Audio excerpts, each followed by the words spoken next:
대체 뭘 하는지 모르겠습니다. 지금 몇 달째 이러고 있어요. 추경하자, 또 하겠다, 검토하겠다 한 지가 지금 몇 달째입니까? 제가 최상목 부총리 쪽으로부터 내가 들은 바로는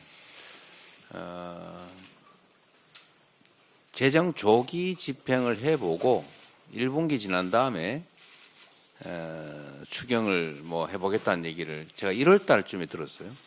그리고 그 후에 한국은행도 추경이 필요하다고 했고 또 정부에서도 추경하겠다, 또 검토하겠다 얘기를 했습니다. 그런데 소식이 없어요. 대체 뭐 하고 있습니까?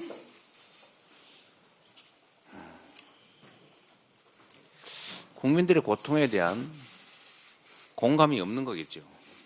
모르는 거겠죠. 그냥 숫자만 쳐다보니까 아무것도 아니겠죠. 또 국민의힘도 마찬가지입니다. 지금 전 세계가 미국의 자국 중심주의 통상 정책 때문에 경제적으로 심각한 상황을 맞고 있습니다. 우리 대한민국 경제도 말할 게 없죠. 정부가 대응을 못하면 국회라도 대응을 해야 됩니다. 국회에 통상 대응 특위라도 만들어서 의원 외교라도 하자. 국회의원들이라도 좀 공식적인 활동을 해보자고 하는데 왜 안 합니까? 이재명이 말했기 때문에 하기 싫습니까? 너무 유치하잖아요. 본인들이 대안을 내세요. 그러면 우리가 전폭적으로 지지하겠습니다. 지원하겠습니다. 협력할 테니 뭐 안을 좀 내세요. 이제는 여당도 아니지만 어쨌든 연이 있는 한때 여당 아닙니까? 여전히 정부의 영향력이 있잖아요. 그러면 대책을 내십시오. 아니 대책은 내지 않고 우리가 하자면 무조건 반대하고 뭐 어쩌자는 거예요. 이 나라가 우리 국민의힘 정치인들의 놀이터입니까? 국민들이 저렇게 고통스러워하고 경제가 망가지는 거 보이지 않습니까? 정말 한심합니다. 아직도 반성을 안 하고 있어요. 지난 3년 동안 국민이 맡긴 권력과 국민이 낸 세금으로 대통령 놀이하고 권력 노름하다가 나라를 이렇게 망치고 국민들한테 쫓겨나고도 여전히 정신을 못 차리고 있어요. 지금 내란 수계 헌재에서 파면당했는데 그 내란 수계를 여전히 끌어안고 같이 가겠다는 겁니까? 왜 제재하지 않습니까? 혼이라도 내는 척 해야 될 거 아닙니까? 제명하시고 앞으로 반성해서 국민을 위한 정당이 되겠다고 하세요. 그래야 길이 열리지 않습니까? 그게 국민에게도 국가에게도 좋습니다. 본인들에게도 좋지요. 그냥 매달려서 어쩌자는 건지 정말로 이해가 안 됩니다. 개헌 얘기 지금 또 하고 있습니다. 제가 전에 말씀드렸습니다. 개헌 필요하죠. 대한민국은 이 5년 단임제라고 하는 이 기형적 제도 때문에 대통령이 취임한 직후부터 레임덕이 시작됩니다. 재평가받을 기회도 없기 때문에 국정의 안정성이 없어요. 그래서 4년 중임제로 바꾸자. 전 국민들이 다 공감하지 않습니까? 동의합니다. 필요하죠. 또 때만 되면 국민의힘도 한 얘기가 있습니다. 5.18 광주 정신, 광주 민주화 운동의 정신을 헌법 전문에 넣자. 몇 년째 말만 하고 있어요. 네, 이번에는 할 수 있겠죠. 그런데 문제는 지금은 정말 내란 종식이 먼저입니다. 국가 체제를 유지하는데 시스템, 우리 모든 국민들이 공감한 민주주의 제도, 이 제도를 잘 유지, 발전시켜야 됩니다.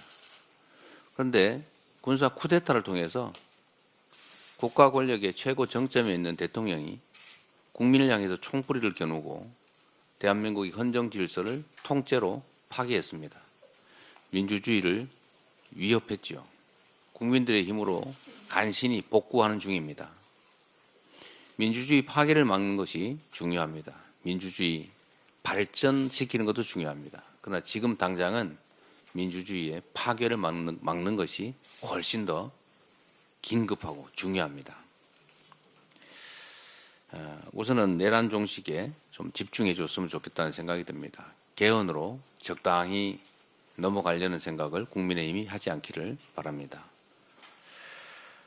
개헌해야지요. 그런데 문제는 이제 국민투표법이라고 하는 장애물이 있습니다.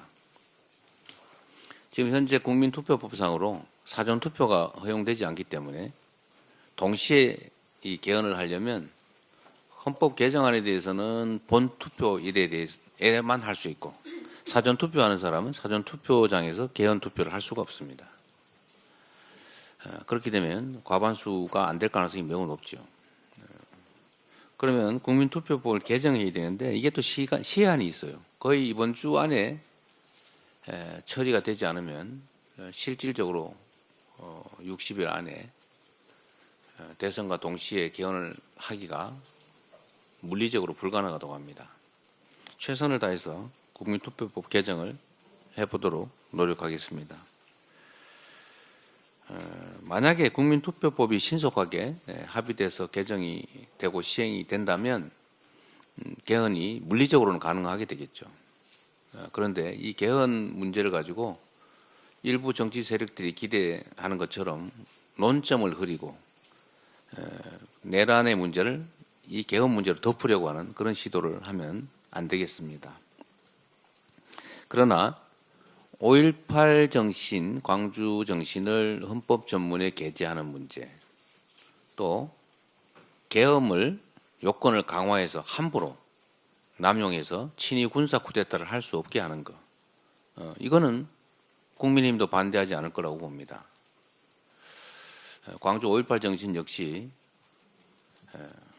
권력자들에 의한 친위 쿠데타를 역사적으로 경험한 우리 국민들이 그 현장에서 싸워서 이겨낸 그야말로 민주주의의 핵심 정신이라고 하겠습니다.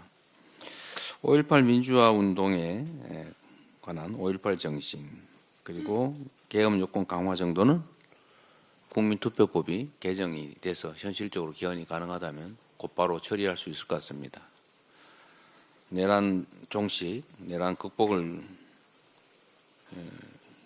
지금 당장 중요한 과제로 추진한다는 측면에서 할 수 있는 일이라고 생각됩니다.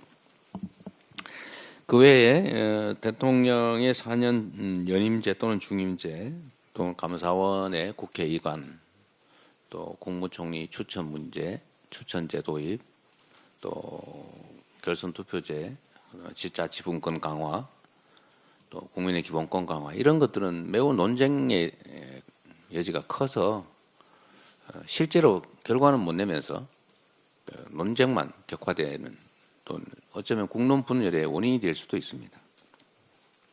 이런 복잡한 문제들은 각 대선 후보들이 국민에게 약속을 하고 대선이 끝난 후에 최대한 신속하게 개헌을 그 공약대로 하면 될 것 같습니다. 결론적으로 말씀드리면 지금은 개헌도 중요하지만 민주주의, 더 나은 민주주의도 중요하지만 민주주의의 파괴를 막는 것, 파괴된 민주주의를 회복하는 것, 내란 극복이 훨씬 더 중요한 과제다라는 점에 초점을 맞춰주시기를 부탁드립니다. 회의를 마치겠습니다.